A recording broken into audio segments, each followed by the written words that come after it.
जंगल जिंदाबाद। जैसे हम हाईवे का यूज करते हैं कहीं जाने के लिए, इनका फ्लाईवे होता है, ना वीजा ना पासपोर्ट की इनकी जरूरत नहीं होती। जैसे हम कोई सरहद ना उन्हें रोके। कबूतर कितना बड़ा होता है आपके हिसाब से? कह लीजिए इतना बड़ा, थोड़ा और छोटा कर लीजिए। 14 देश को क्रॉस करके आती है।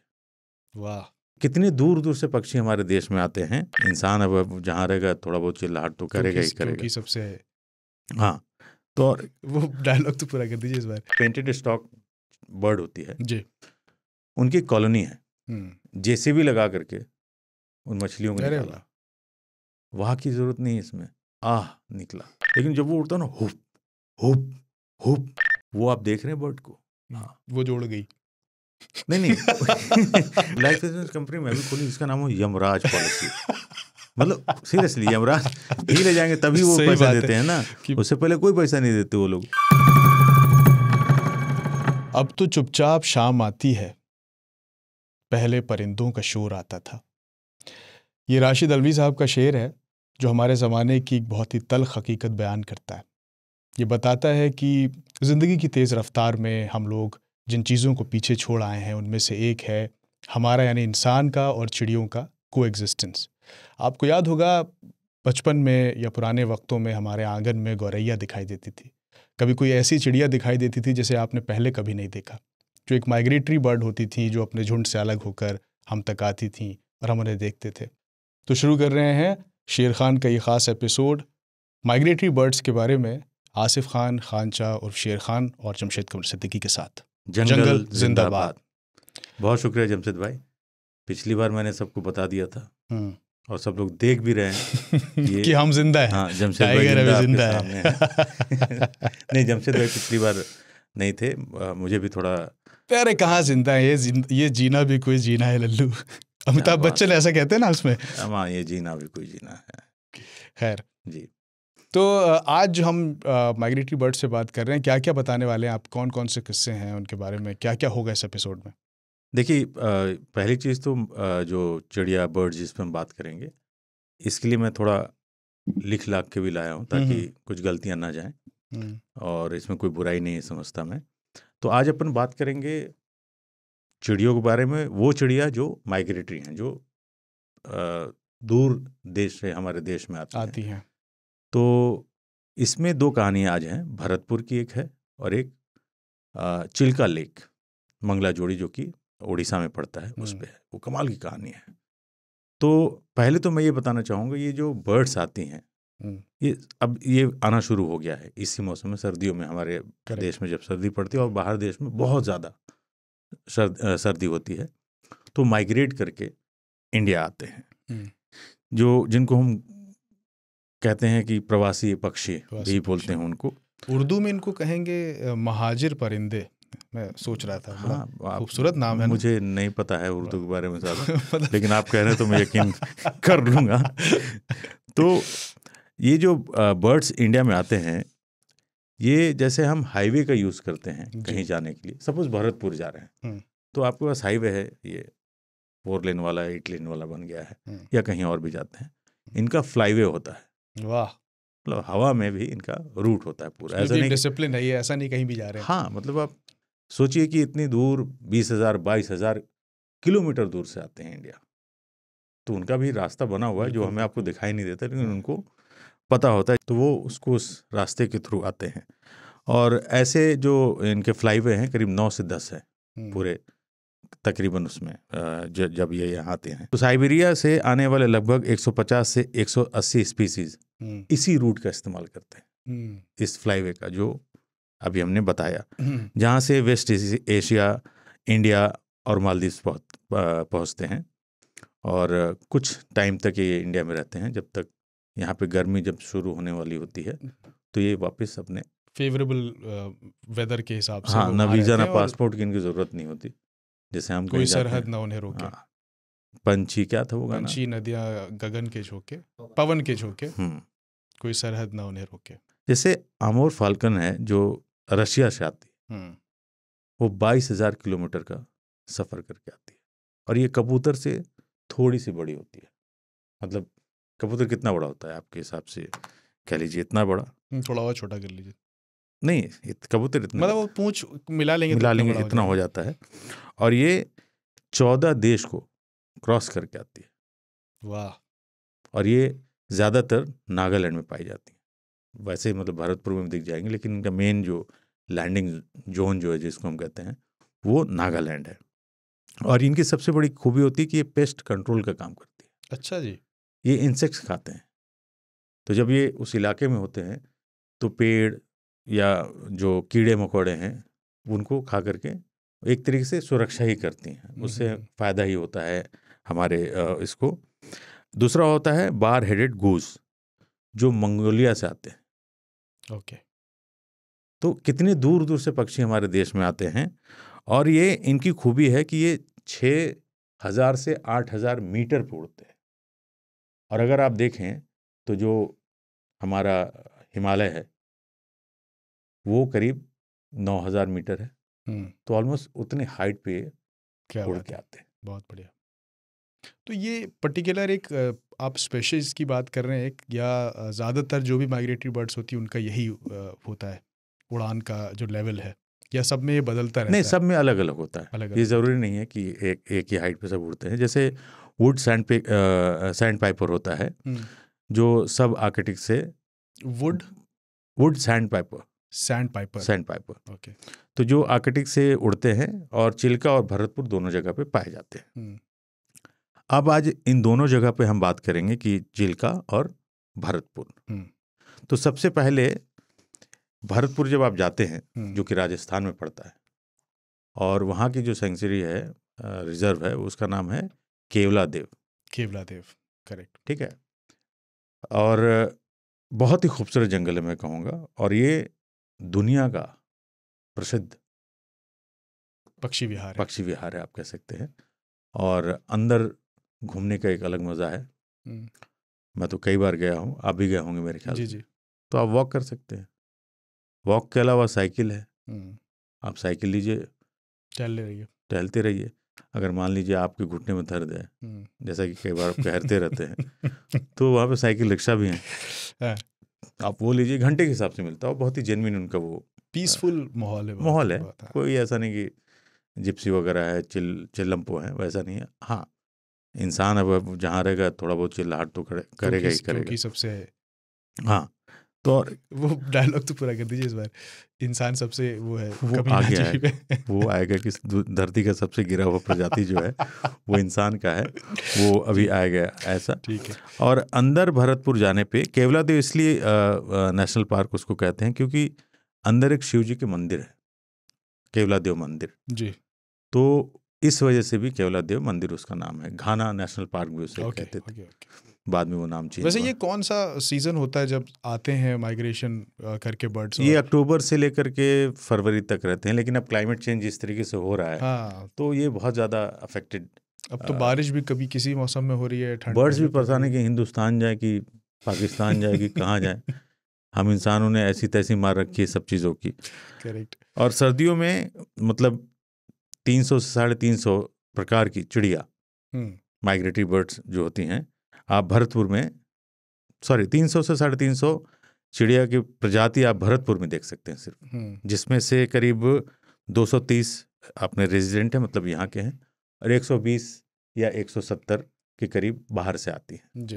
बल्कि भरतपुर जाएंगे ना तो एक पेंटेड स्टॉक बर्ड होती है जी, उनकी कॉलोनी है। कितनी दूरी पे मैं बताऊं, मतलब हाफ ऑफ द वे, जैसे आप भरतपुर अंदर जाते हैं गेट से, इतनी खूबसूरत है। वाह। वो पूरे पेड़ों पे लदे रहते हैं।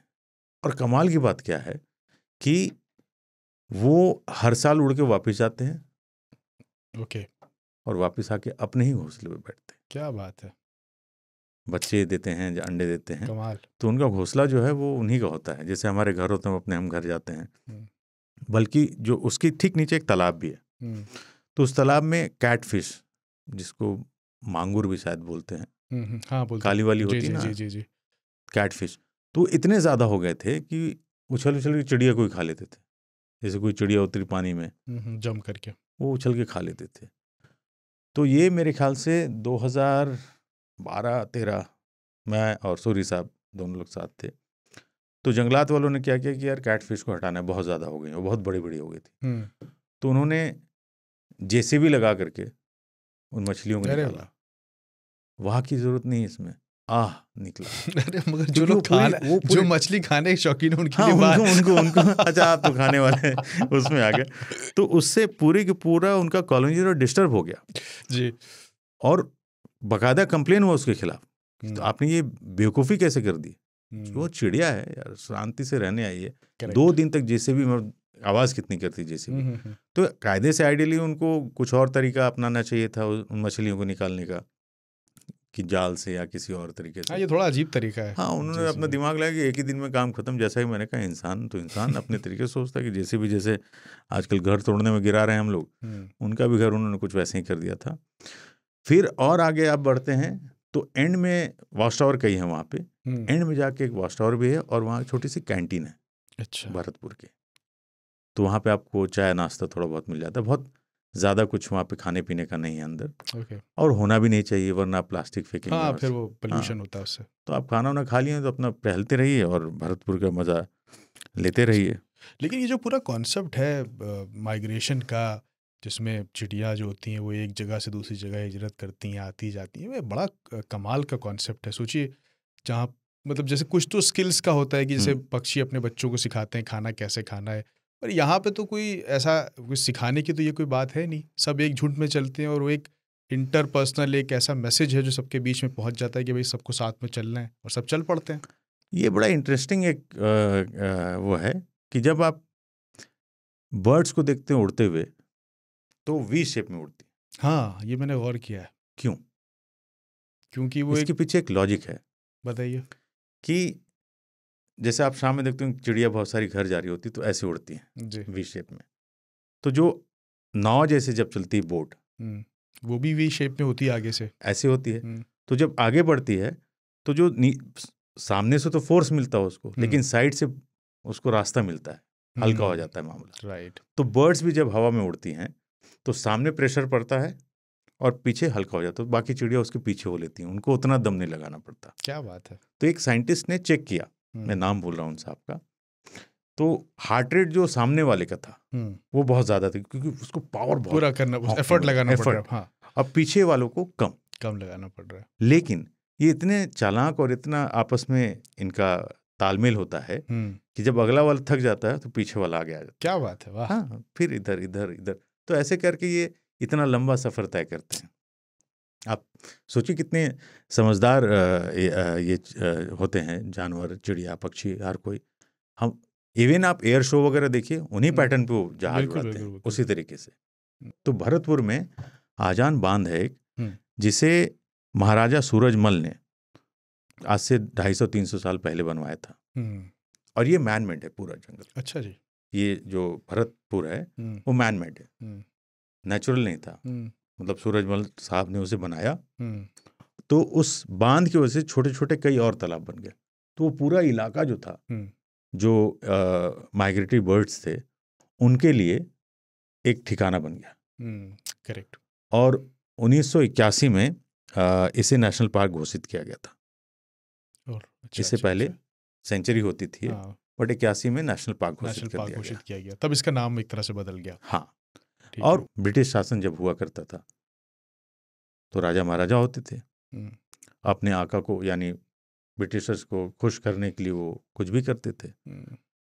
तो 12 नवंबर 1938 को जो उस समय इंडिया में गवर्नर थे अंग्रेजों के, उनको खुश करने के लिए वहाँ के महाराजा ने एक साल का आयोजन किया। उसमें क्या था, बर्ड हंटिंग, डक हंटिंग। हाँ, डक हंटिंग का वो आयोजन किया।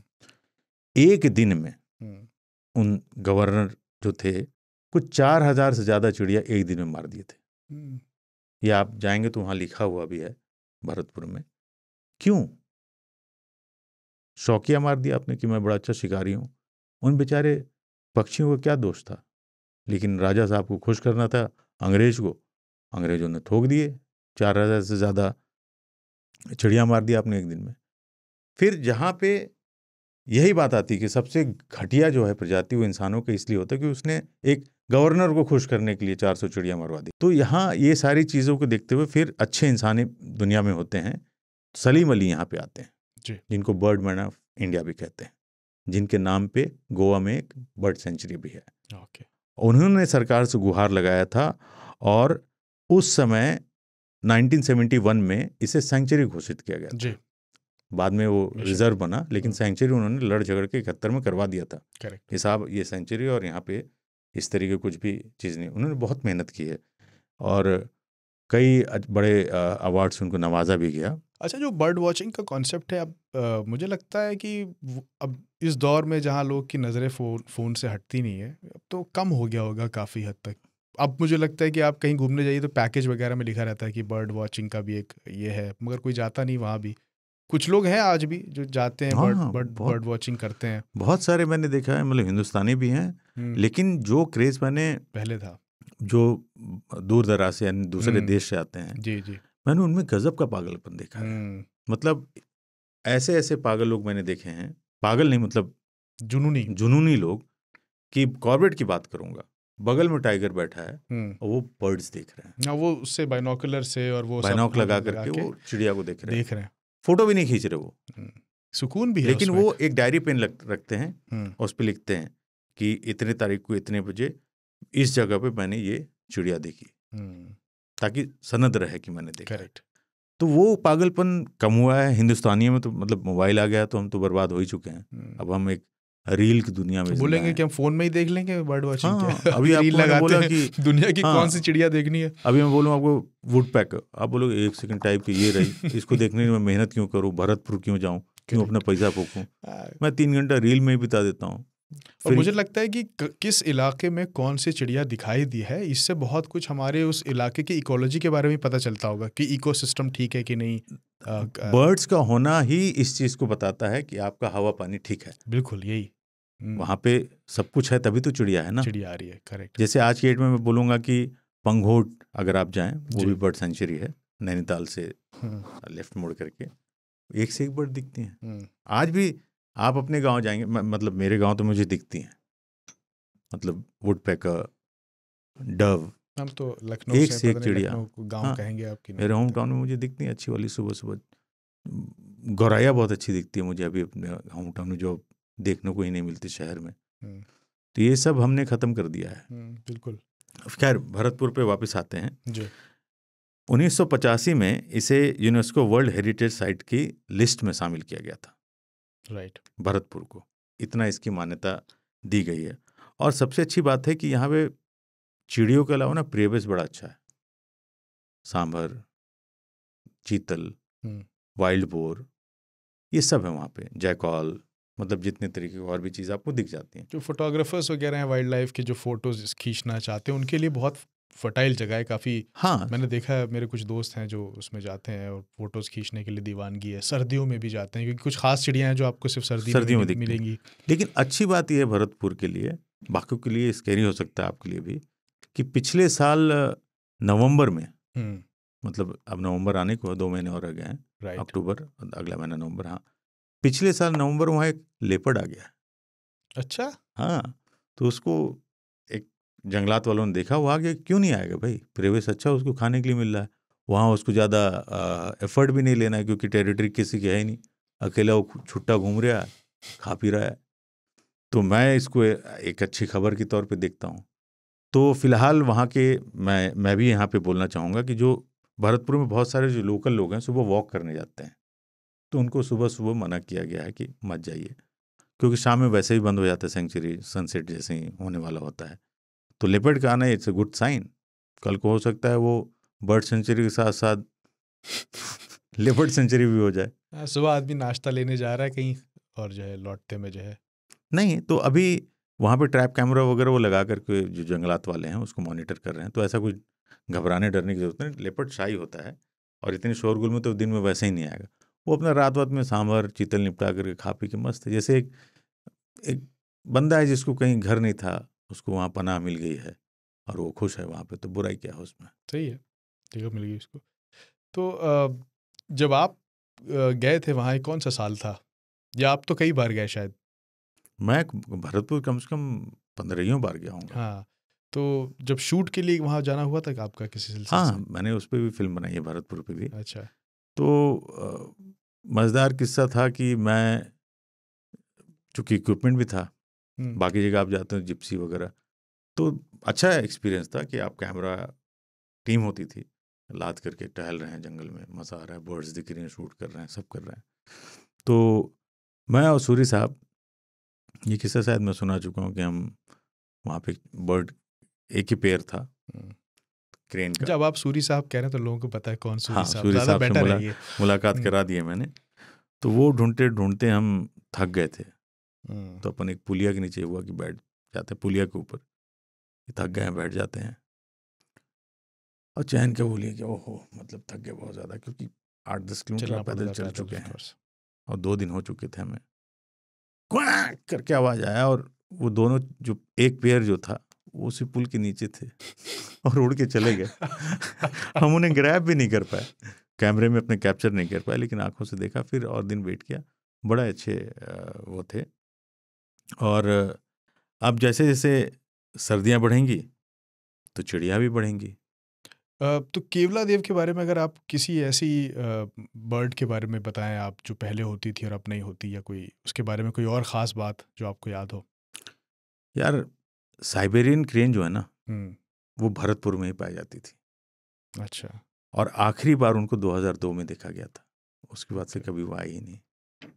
इसकी बहुत बड़ी वजह है कि उनका एक हाल्ट पॉइंट है, मतलब जहाँ पे वो रुकते हैं वो है अफगानिस्तान। ओके। और वहाँ पे इतनी भयानक हंटिंग होती है इनकी, मतलब कई वीडियो आप लोगों ने देखे होंगे, आपने भी देखा होगा, ये नकली चिड़िया, उन जो बर्ड्स आती हैं उनको ग्राउंड पे बैठा देते हैं, उनके साउंड प्ले करते हैं।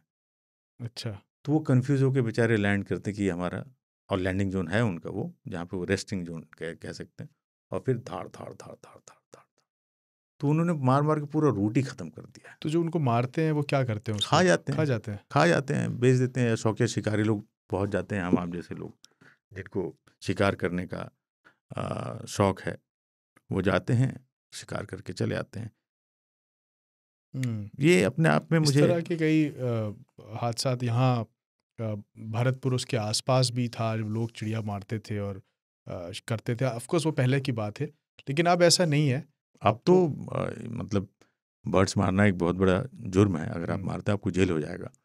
लेकिन अभी भी गांव में घुस घास के लोग मार ही देते हैं। क्या पता चला? बिल्कुल पता नहीं चलता है। गांव में भी मतलब माइग्रेटरी बर्ड्स, हम तो ये तो सेंचुरी की बात कर रहे हैं, बर्ड सेंचुरी और रिजर्व की।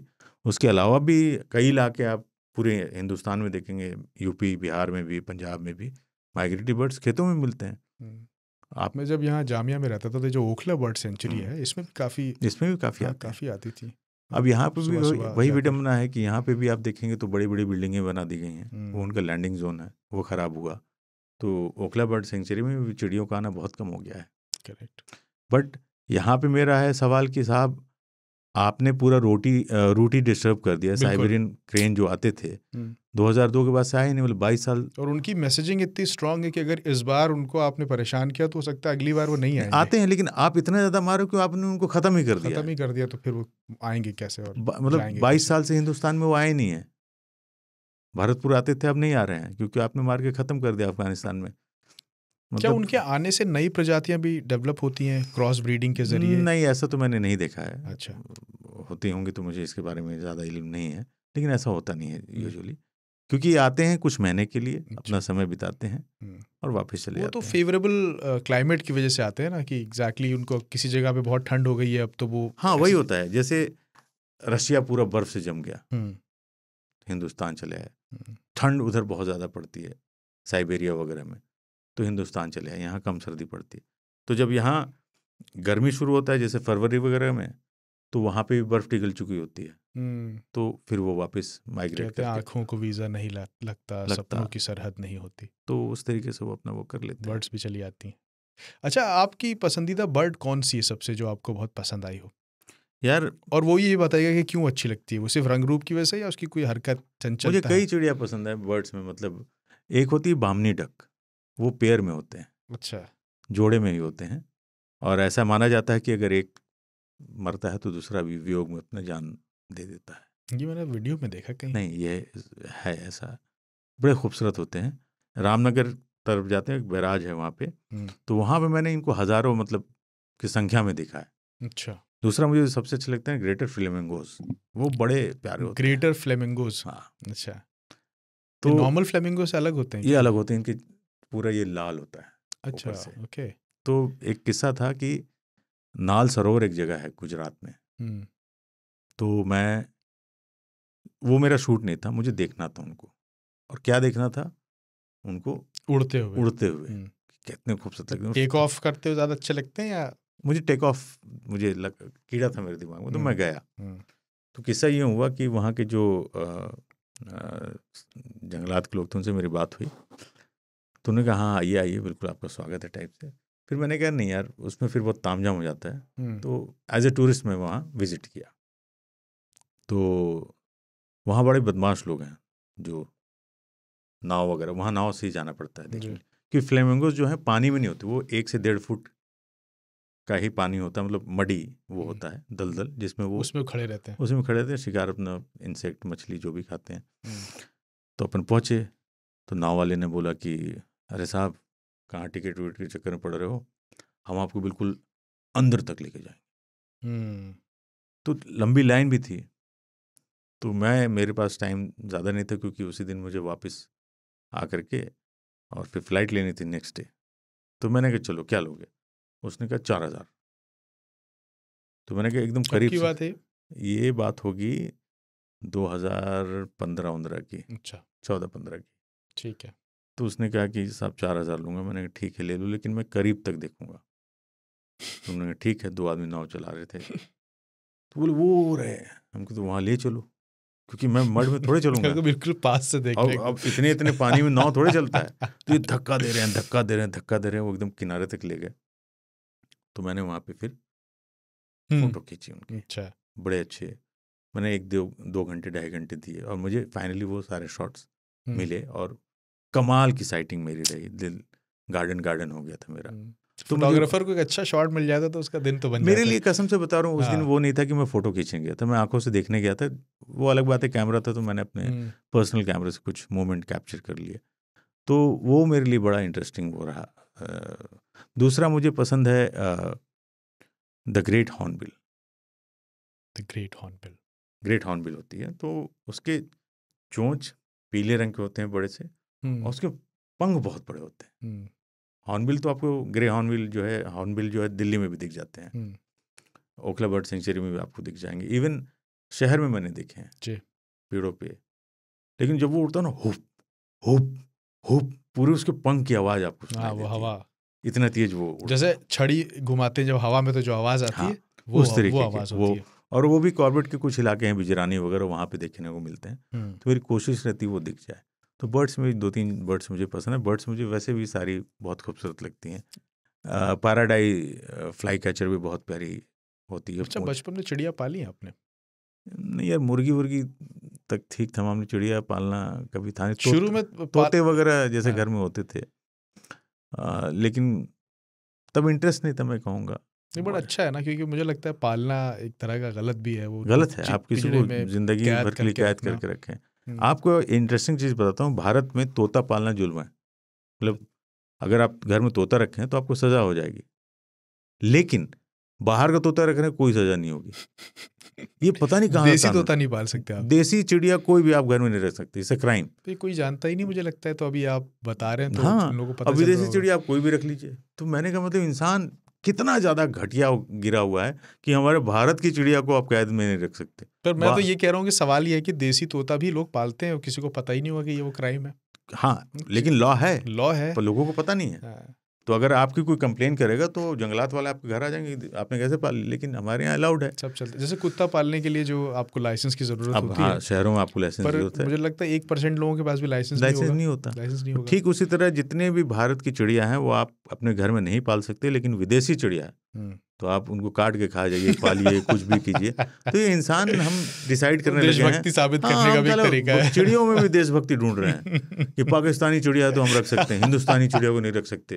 तो हद है यार, हद। खैर, ये तो मैंने तो आपने एक बार आप भी बोली दो वो बात कि सबसे गिरा हुआ प्रजाति जो है इंसान है। मैं ही बोलता हूँ ये बात। तो जो लोग इतनी इंटरेस्टिंग बातें लोग सुन रहे हैं भरतपुर के बारे में, और आई एम श्योर ये सुनने के बाद लोग जाएंगे भी वहाँ पे, बिल्कुल जाना चाहिए, मैं बढ़ेगा। तो बढ़िया कोई रूट वगैरह बताइए, कोई दिल्ली से जा रहा हो कैसे जाए? भरतपुर जाने के लिए बिल्कुल आप बाई रोड अगर दिल्ली से जाते हैं तो ज़्यादा से ज़्यादा 3-3.5 घंटे में आप पहुँच जाएंगे। यहाँ से आप एक्सप्रेसवे बना हुआ है, मथुरा उतरिए, मथुरा से एक रोड चढ़ेगा जो भरतपुर ले जाएगा। जयपुर रहते हैं तो दौसा होते हुए आप जा सकते हैं। तो भरतपुर बहुत करीब है और सही मौसम आ गया है। दिल्ली में तुम्हारे दोस्त बाइक से चले जाते थे? बाइक से चले जाइए, ट्रेन जाती है भरतपुर दिल्ली से। और भरतपुर जाने के लिए आपको कुछ ज़्यादा प्रिपरेशन करने की ज़रूरत नहीं है। वहाँ पे छोटे मोटे होटल भी हैं, मतलब अच्छे होटल भी हैं, छोटे मोटे भी हैं। तो आपको 1000-1200 में कमरे मिल जाते हैं ठीक ठाक। वो तो, और वहाँ पे लग्जरी भी है, अच्छा भी आप चाहें लग्जरी भी अच्छे होटल हैं, लेकिन वो थोड़ी दूरी पे हैं। हाँ। भरतपुर से आपका आगरा बहुत करीब पड़ता है, लेकिन सस्ता है इसलिए क्योंकि होटल आपको 1500-2000 में मिल जाएंगे अच्छे, 500 वाले भी मिल जाएंगे, 300 वाले भी मिल जाएंगे। हाँ, और करना भी क्या है, आपको सोना ही तो है। सही है, ठीक है। और अच्छी बात क्या है, वहाँ सफारी सस्ती है। बाकी जंगलात में जाएंगे, एक दिन के सफारी का 15,000 लग रहा है 2 टाइम का। वहाँ आपकी साइकिल मिल गई 25-50 लेके आप साइकिल लेके अपना मजा, एक्सरसाइज भी हो रही है, बर्ड वॉचिंग भी हो रही है, साइकिल भी छोड़ो, वॉक करो, वॉक कर लिया आपने इतना लंबा। और अगर मान लो आपके ठेवने में घुटने में दर्द है तो रिक्शे में बैठ गए, वो भी घंटे। अच्छा, वहाँ रिक्शे वाले बड़े स्मार्ट होते हैं ना। अच्छा। वो घंटे के हिसाब से चार्ज करते हैं कि मान लीजिए 200 रुपये घंटा। मैं जब गया था तो इतना ही था, 200 रुपये घंटा था। तो वो एक जगह रुकेगा, वो आप देख रहे हैं बर्ड को, हाँ वो जोड़ गई।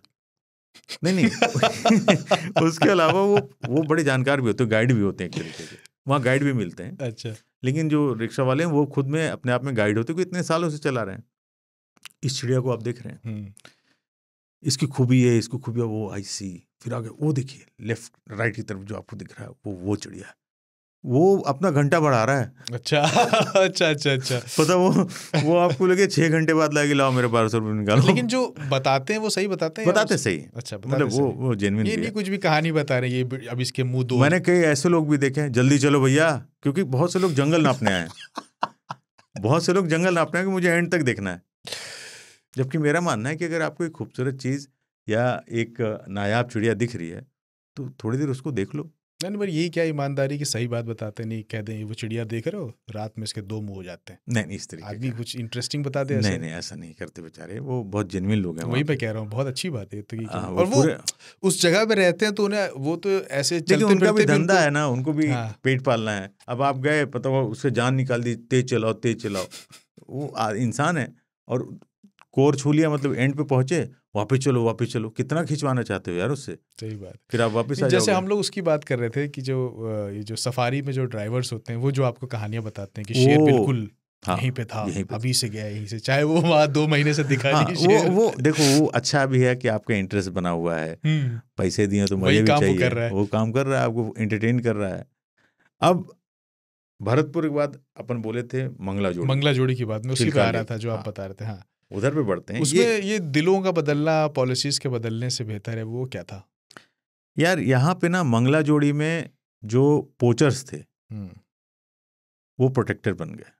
हाँ, ये बड़ा इंटरेस्टिंग किस्सा है। भक्षक बन गया रक्षक। भक्षक बना रक्षक। ऐसे कैसे? ये कंजर्वेशन की ऐसी कहानी है जो सबको बतानी चाहिए। और मतलब एक इंसान की कोशिश से सैकड़ों इंसान बदल गए। वाह। वो जगह क्या से क्या हो गई। तो ये 70 की दशक की एक फिल्मों जैसा है कि the bad guy turn good boy, good मतलब अच्छा हो गया। तो चिल्का झील जो है वो भुवनेश्वर से 60 किलोमीटर मतलब 60 किलोमीटर की दूरी पे है। और उसके किनारे का इलाका जो है वहीं पे है मंगला जोड़ी गांव, बस्ती गांव जो भी आप कह लें। ना तो ये बर्ड सेंचुरी है, ना ही ये प्रोटेक्टेड एरिया है। पर ऐसा मान लीजिए कि अब गांव वालों के वजह से ये पूरा एरिया प्रोटेक्टेड है, और जिसे अब इंटरनेशनल बर्ड एरिया भी कहते हैं, क्योंकि यहाँ पे माइग्रेटरी बर्ड्स बहुत सारे आते हैं जी। यहाँ पे मैं थोड़ी सी इसमें पढ़ने की, क्योंकि ये कहानी बड़ी अच्छी है। 1960 और 70 के बीच मंगला जोड़ी में सैकड़ों माइग्रेटरी बर्ड्स आते थे, और सबसे ज़्यादा जो चिड़िया आती थी साइबेरिया से आती थी, और इतनी ज़्यादा आती थी कि पूरा आसमान काला दिखता था। अब आप अंदाज़ा लगाइए कि कितने संख्या में वहाँ पे चिड़िया आती थी। पूरा आसमान काला काला दिखता था। वाह। और वहीं के लोग शिकार करते थे, नावों को बीच चिल्का लेक में ले आकर के शिकार, गोलियों से, तीर से, जैसे भी पकड़ के, जाल से, और 15-15 रुपए में बेच देते थे, खा भी लेते थे। तो दबा करके वहाँ पे मतलब उनकी पोचिंग हो रही थी, उनका मारकाट चल रहा था। 1997 में जैसे एक हीरो की एंट्री होती है, जिनको मैं सलाम कहूँगा, जिनका नाम था नंद किशोर भुजबल साहब। नंद किशोर भुजबल क्या आदमी थे। उन्होंने देखा तो उन्होंने कहा ऐसा है, गाँव वालों से बात की कि ये जो आप लोग कर रहे हैं ये गलत है, इतनी बर्ड्स आ रही हैं, आप लोग मार दे रहे हैं, तो इनको प्रोटेक्शन चाहिए। तो उन्होंने कहा क्यों तुम्हारी बात माने भाई, जैसे इंसान कहता है, हम तो इनको मार के 15-15 रुपए में बेच देते हैं, हमारा घर चल रहा है, क्योंकि वो इलाका इतना मतलब पैसे वाला नहीं है, तो वहाँ रोज़गार वगैरह ज़्यादा नहीं है, तो हम तो इसे मार के खाएंगे और बेचेंगे, वरना हम भूखे मर जाएंगे, हम क्या करें। तो उसने कहा ऐसा नहीं है, इसको हम लोग एक प्लान बनाते हैं कि हम इसे प्रोटेक्ट करेंगे तो टूरिस्ट आएगा तो टूरिज़्म का स्कोप बढ़ेगा। तो अगर किसी भी इलाका में टूरिज़्म बढ़ता है तो पूरा इलाका उससे फ़ायदा मिलता है, उस इलाके को। होटल बनेंगे, गाइड होगा, ड्राइवर होगा, सारे मतलब तमाम चीज़ें होंगी। तो उन्होंने पूरे गांव को इस तरीके से समझाना शुरू किया। थोड़ा वक्त लगा, लेकिन गांव वाले मानना मतलब उनकी बात को मानने को तैयार हो गए। तो उन्होंने सब जो शिकारी यानी पोचर्स थे कह लीजिए, उनको घुटने भर पानी में खड़ा किया और कसम दिलवाई। वहाँ पे जो कुल देवी थी, माँ कालीजा माई कहते हैं उनको, माँ कालीजा माई, उनकी कसम खिलाई कि अब आप लोग नहीं मारेंगे। और उनकी मान्यता इतनी कि अगर आपने उनकी कसम तोड़ दी, उन कुल देवी की, तो प्रकोप आप पे झेलना पड़ेगा, आपको झेलना पड़ेगा, आप बर्बाद हो। अच्छा करता है ये काम, क्योंकि लोगों की मान्यता है ना। हाँ। अब बात यहाँ पे आई कि साहब भुजबल साहब के साथ कि कैसे इनको रोजगार मिले, वो भी ज़रूरी है, वो भी ज़रूरी था। तो उन्होंने नाव बनवाए, तो जो नाव बना रहे थे उनको नाव बनाने के पैसे मिले, नाव चलाने वाले फीस उनको मिलने लगी, पैसे मिले। तो इस तरीके से तार जुड़ते चले गए। और एक लंबा प्रोसेस रहा होगा, जाहिर है बहुत लंबा प्रोसेस था, लेकिन उसमें उन्होंने कामयाबी हासिल की। भुजबल साहब ने वहाँ पे श्री श्री महावीर पक्षी सुरक्षा समिति बनाई। सोचिए, एक उन्होंने कमेटी बना दी जिसके तहत सारे लोग जुड़े, और कोई गाइड बना, कोई नाव चलाने वाला बन गया, कोई नाव बनाने वाला बन गया। तो इस तरीके से उन्होंने पूरे उस इलाके को वापस, जो खत्म हो गई थी, चिड़िया खत्म हो रही थी, उसको वापस किया। क्या बात है। बल्कि 10 साल के बाद करीब वहाँ पे चिड़िया आना शुरू हो गई। अब आप सोचिए, साल 2000 के आसपास लोकल के मुताबिक वहाँ 5000 के करीब चिड़िया आते थे, और आज गेस कीजिए वहाँ पे कितनी चिड़िया आती हैं। जहाँ 5000 पक्षी आते थे, आज की डेट में कितने आ रहे हैं? कितने आ रहे होंगे? 8 से 10 लाख। बाप रे बाप। कितना बड़ा चेंज वो लेकर के आया कि जहाँ पे चिड़िया ही नहीं थी, मतलब 5000 कुछ भी नंबर नहीं होता, अब 8 से 10 लाख बर्ड्स हर साल आ रही हैं। तो जी ये सब नाम कितने इम्पोर्टेंट नाम है जिनके बारे में जिक्र नहीं होता, ये और कौन जानता होगा? जो बहुत सारे लोग नहीं जानते हैं कि जैसे खींचन एक जगह है, कभी इनका भी जिक्र करूंगा मैं, कमाल की जगह है। वहाँ पे गांव वाले वेट करते हैं चिड़ियों का आने का, और एक बड़ा सा मैदान है, तो साल भर अनाज इकट्ठा करके रखते हैं। जब वो आते हैं, क्या बात है, तो अनाज छिड़का जाता है और वो बैठ के हजारों लाखों की तादाद में खाते हैं, और फिर कुछ दिन रहते हैं, फिर चले जाते हैं। तो भुजबल साहब जैसे लोगों को, सलीम अली साहब जैसे लोगों को सल्यूट करते हैं हम, कि उन्होंने जो काम वाइल्ड लाइफ के लिए, कंजर्वेशन के लिए किया है, चिड़िया को ही बचाने के लिए किया है, वो कमाल का रहा है। और उनमें कुछ जो महाराजा थे जिन्होंने अंग्रेजों को खुश करने के लिए हजारों में चिड़िया मरवा दिया, ऐसे लोगों को बदुआ है हमारी, लानत है उन पर, थू थू है कि इतने घटिया और गिरे हुए इंसान थे वो। बट यही है कि दुनिया में अच्छे और बुरे दोनों तरीके के लोग हैं, इसीलिए दुनिया और इंसान अपने इतिहास से सीखता है। हमने पिछले कई सालों में जब हमारे पास सीएनजी नहीं थी, जब पोल्यूशन का कितना था, जब माहौल ख़राब हुआ, तब लोगों को पता चला कि भाई इसका भी कुछ इंतज़ाम करना पड़ेगा। फिर हमने पोल्यूशन की तरफ सोचना शुरू किया। वो ठीक है, लेकिन इस नौबत तक आना ही क्यों? हाँ, क्योंकि बेसिक इंसानियत किसी को मार देने की वो तो शुरू से थी ना, उससे ये तो नहीं था।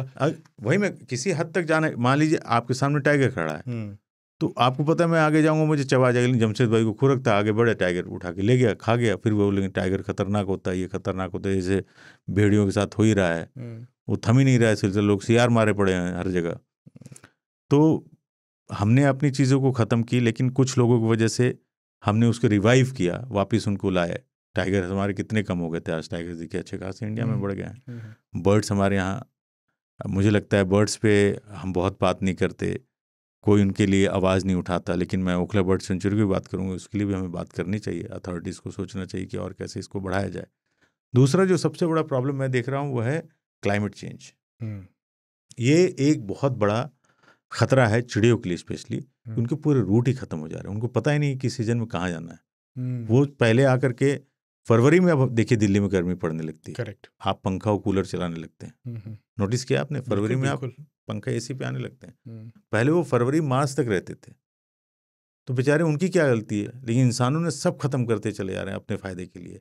रास्ते में उनको मार भी रहे हो, उनकी जगह को ख़त्म कर रहे हो, इंक्रोचमेंट हो रहा है, सब तबाह कर चुका है इंसान। लेकिन कुछ ऐसे लोग हैं जिन्होंने अच्छा काम किया है, जिसकी वजह से आज वो, उनकी बात हम बैठ के उनका जिक्र कर रहे हैं। तो ऐसे लोगों के बारे में यही खास बात है कि उनका नाम याद रह जाता है लोगों और कमीनों का भी नाम याद रखेंगे तो उनको भी नहीं भुला सकता। जी, तो बहुत इंटरेस्टिंग बातचीत हुई हमारी माइग्रेटरी बर्ड्स पे, और बहुत कुछ जानने को मिला। आई एम श्योर जो हमारी यंगर जनरेशन है, जो शेर खान देखती सुनती है, उनको बहुत सारे ऐसे नाम पता चले जिनका वाइल्ड लाइफ में, बर्ड्स कंजर्वेशन में बहुत अहम योगदान है, और वो अगर ये एपिसोड नहीं देखते तो शायद उन्हें नहीं पता चलता। तो बहुत बहुत शुक्रिया आपका, थैंक यू, बताने के लिए। इसके साथ हम चलते हैं अपनी चिट्ठियों की तरफ। बिल्कुल बिल्कुल यार, पिछली बार की चिट्ठी रह गई थी, आप थे नहीं। हाँ, तो मैंने बोला था कि जमशेद भाई आएंगे और चिट्ठियाँ पढ़ेंगे, जिसका मुझे बेशक, हालांकि कमेंट्स वगैरह तो हम पढ़ ही लेते हैं। एक चिट्ठी बहुत छोटी छोटी है, एक तो भेजी है चिट्ठी। इस बार चिट्ठियाँ कम हैं क्योंकि पिछली बार आप लोगों ने चिट्ठी के लिए शायद टीज़ नहीं किया, लोगों को याद नहीं दिलाया, तो लोग भूल गए। बिल्कुल हो सकता है, माफ़ी उसके लिए, कोई बात नहीं। तो वो एक चिट्ठी जो है वो निर्मल साहब ने लिखी है। जंगल जिंदाबाद खानचा और जमशेद भाई, मेरा नाम निर्मल जैन है, राजस्थान से हूँ। खानचा, आपकी कहानियाँ सुन के मज़ा आ जाता है, ऐसा लगता है कि हम जंगल में ही मौजूद हैं। इस तरह की कहानियाँ हमें आप और भी सुनाते रहिए। बहुत बहुत शुक्रिया। थैंक यू, थैंक यू निर्मल भाई, सुनते रहिए, सुनाते रहिए, शेयर कीजिए। बहुत शुक्रिया आपका सर।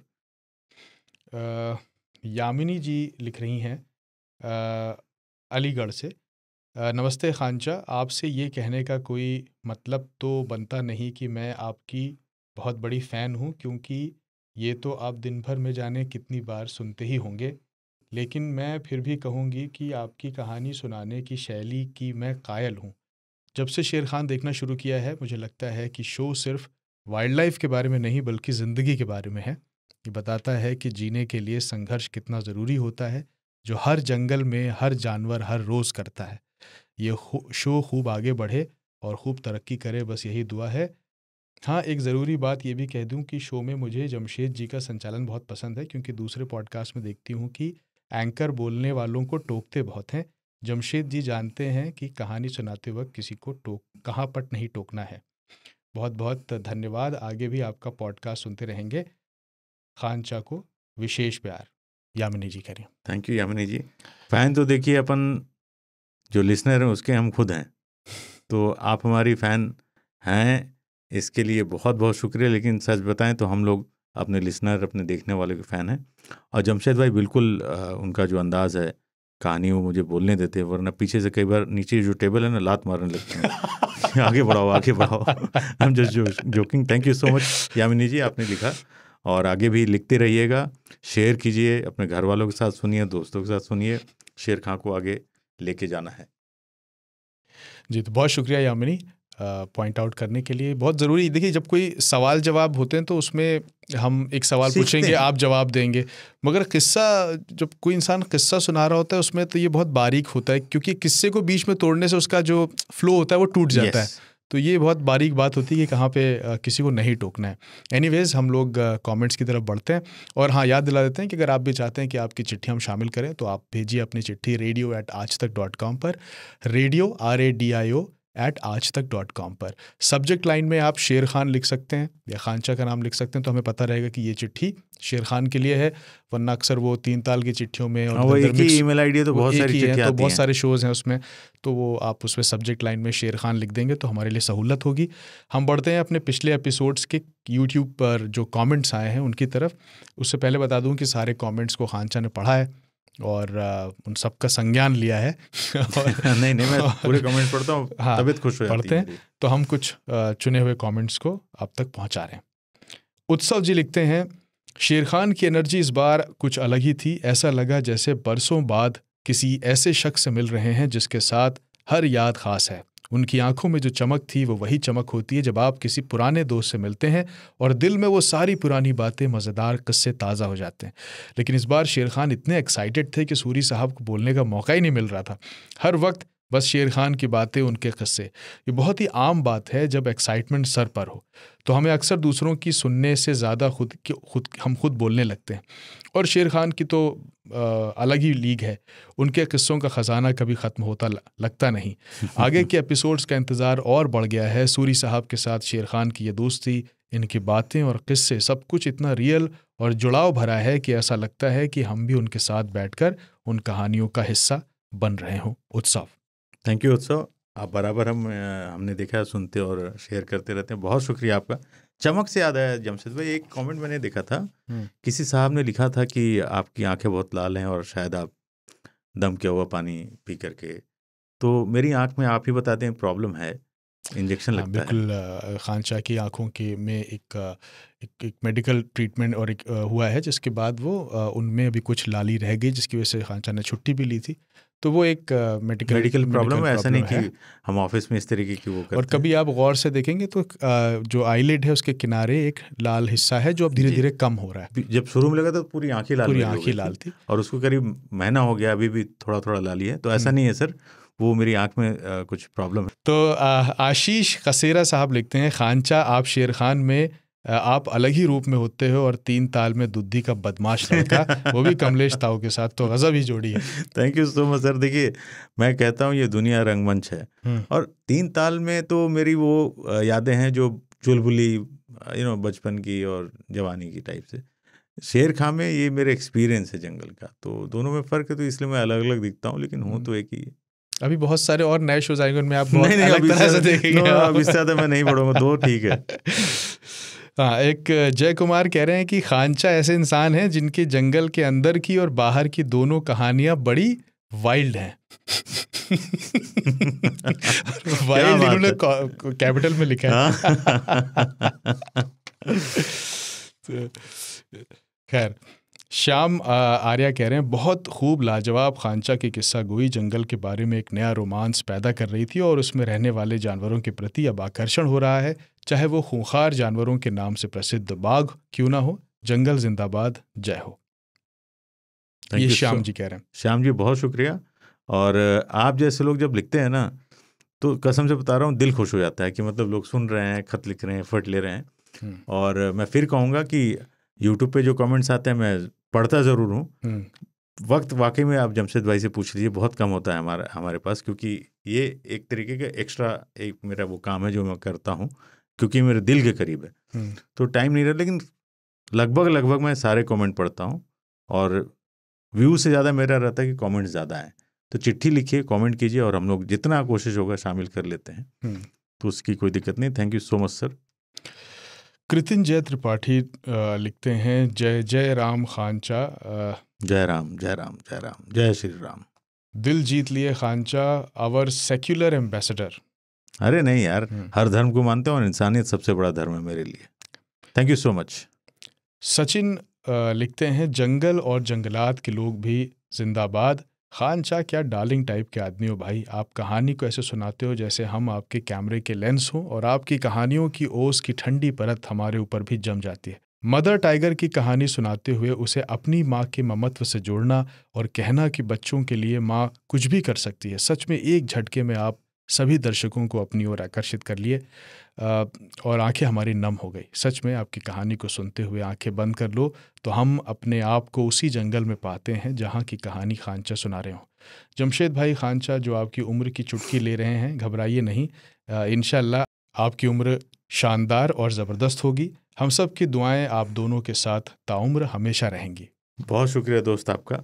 सचिन है ये। सचिन भाई, क्या खूब आपने लिखा कि ओस की परत और क्या क्या बहुत नहीं, सच में आपने बहुत अच्छा लिखा। अच्छा लिखा, और काफी एफर्ट मेहनत लेकर से। के। और मेन अच्छी बात है कि देखिए लोगों का कंसर्न जो है जमशेद भाई की, देख रहे हो ना, मरोगे हम नहीं। इंश्योरेंस करा ले, सोच रहे हैं। आप अस्वस्थामा बनोगे, मतलब मुझे लगता है कभी मरने नहीं देंगे लोग आपको। लोग ये सोचने लगे कि हम कोई स्पॉन्सर तो नहीं ढूंढ रहे इंश्योरेंस, लाइफ इंश्योरेंस का।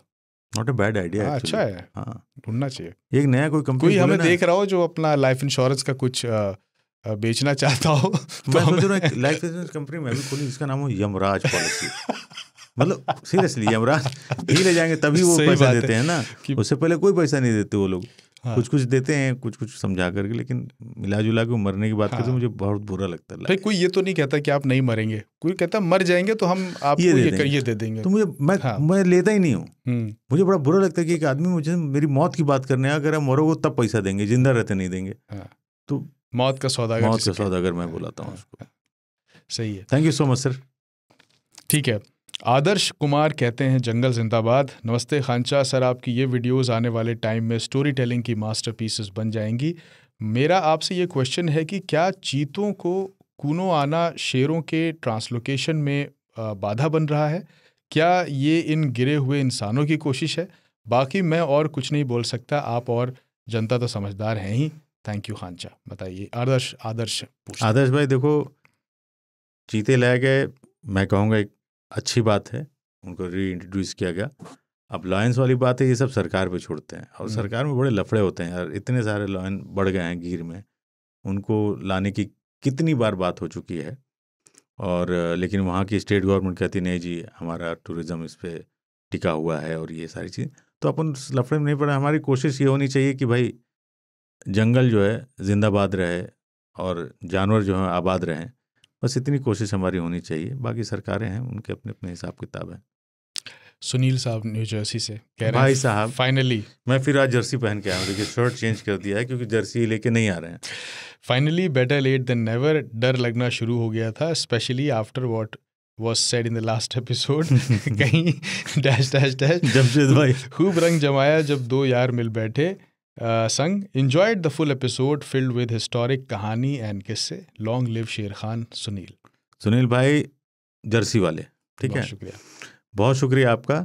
और आप रेगुलर हमारे शो को सुन रहे हैं, देख रहे हैं और चिट्ठियाँ लिख रहे हैं। लेकिन जमशेद भाई को मैंने देखा है, उस दिन कुर्ता उर्ता पहन के आए थे, मैंने क्या बोले जर्सी लेके सुनील भाई आएंगे तब अपन जर्सी पहनेंगे, अपन पहन लिए।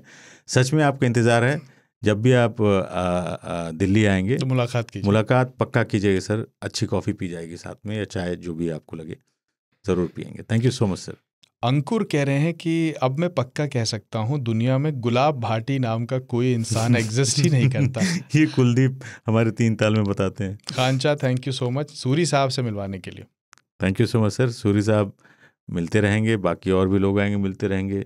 जमशेद भाई, हम सब इस तरीके से कुछ सोच रहे हैं कि इसको और कैसे क्या किया जाए, सुझाव अपने देते रहिए। और ख़त मेन चीज़ है भैया, जब तक ये शो आगे नहीं बढ़ेगा हम भी आगे नहीं बढ़ पाएंगे जमशेद भाई, क्योंकि कंपनी के लिए काम कर रहे हैं। कंपनी को क्या मांगता है? नंबर। सही बात है। तो अगर वो उठा रहेगा, शेर खां भी उठता रहेगा। आप लोग की बहुत सख्त ज़रूरत है शेर खां को सपोर्ट करने की। शेयर कीजिए प्लीज़। Thank you. खानचा और जमशेद भाई जंगल जिंदाबाद। मैं राकेश परमार मुंबई से शेर खान के सारे एपिसोड देखता हूं और इंतज़ार रहता है नेक्स्ट का। बहुत बढ़िया जानकारी दी आपने, जैसे घटित हुई बिल्कुल वैसे। मैंने ये रियल वीडियो देखा है और जैसा देखा था हूबहू वैसा ही। बस 2 चीज़ें रह गई। एक वो जो जंगलात वालों ने कैमरे लगाए थे, उसमें बच्चे जहाँ देखे गए एक छोटा पानी का पॉन्ड था और वहीं पे लकड़बग्घे को और तेंदुए को भी देखा गया था, और वो दोनों बच्ची या तो उनसे भी बच गई। बिल्कुल सही कह रहे हैं ये। पर वो दोनों बच्चे या उनसे बच गई थी। हाँ, ऐसा लिखा। पर आपने T25 से अलग होने की सच्चाई बता दी, ये बहुत अच्छा लगा, ये पता नहीं था हमें। बहुत बहुत शुक्रिया आप दोनों का और आज तक रेडियो का। इस तरह की कहानियाँ सुनाते रहिए। देखिए, ये पूरी कहानी जो हमने सुनाई, अपन मतलब फिल्में बनी हैं, आपने देखी हैं, हर कुछ तो 2-4 पॉइंट मैं ऐड करूँगा, 2-4 पॉइंट हो सकता है छूट भी जाए, बिल्कुल, तो किससे हैं, लेकिन आपने इतने गौर से इसको देखा, इसके लिए आपको बहुत बहुत शुक्रिया। और ये बताया आपने कि 2 लकड़बग्घे और वो जो आए थे, हाइनव या जो भी थे। Thank you so much sir, आप दिल से देख रहे हैं और बहुत क्या बोले जो फोकस होकर के देख रहे हैं, तो मुझे और खुशी हो रही है कि इस प्रोग्राम को बारीकी से आप देख रहे हैं। देखते रहिए और शेयर भी कीजिए साहब, लोगों तक पहुंचाइए इसे। बिल्कुल, thank you so much sir. Mani Umakant ji लिखते हैं, शेर खान की सारी टीम को बहुत बहुत प्यार, कसम से दिल खुश हो जाता है। #जंगल जिंदाबाद जिंदाबाद। पूजा शाह लिखती हैं, very nice story Khan sir, आपसे ये सब स्टोरी सुनने का मज़ा आता है। खान सर एक बार टाइगर चार्जर और टाइगरस सीता की स्टोरी लाना, आपसे सुनकर बहुत अच्छा लगेगा। ज़रूर लाएंगे और बहुत जल्दी इस पे बात करेंगे। Thank you so much madam, आपने लिखा, आगे भी लिखते रहिए, वीडियो शेयर कीजिए अपने दोस्तों के साथ, परिवार वालों के साथ, देखिए, सुनिए, दिखाइए। आपको बहुत शुक्रिया जी। तो ये आज की कमेंट्स थे, बहुत सारे कमेंट्स से सबको शामिल करना मुमकिन है, बट हमने सबको पढ़ा हुआ है और जिनका कमेंट्स करते रहिए। इसमें नहीं आया ऐसा नहीं कि इग्नोर किया गया, हम सारे कमेंट्स पढ़ते हैं, रैंडम हम लेते हैं, ऐसा नहीं कि किसी को हम वो करते हैं, वक्त की कमी होती है इसलिए पूरे खत हम नहीं पढ़। पर आप कमेंट्स करते रहिए ज़रूर जी, और साथ साथ चिट्ठियाँ भेजिए, radio@aajtak.com, ये हमारा पता है। ऑडियो चिट्ठी भेज सकते हैं तो और ज़्यादा मज़ेदार है, हम उसमें प्ले करेंगे, आपकी आवाज़ प्ले होगी और हम ज़्यादा जुड़ पाएंगे बेहतर तरीक़े से। तो मेरे ख्याल से आज के लिए बढ़िया बहस हुई है यहाँ तक। अगले एपिसोड में फिर आपसे जल्दी मुलाकात होगी, तब तक के लिए जंगल जिंदाबाद।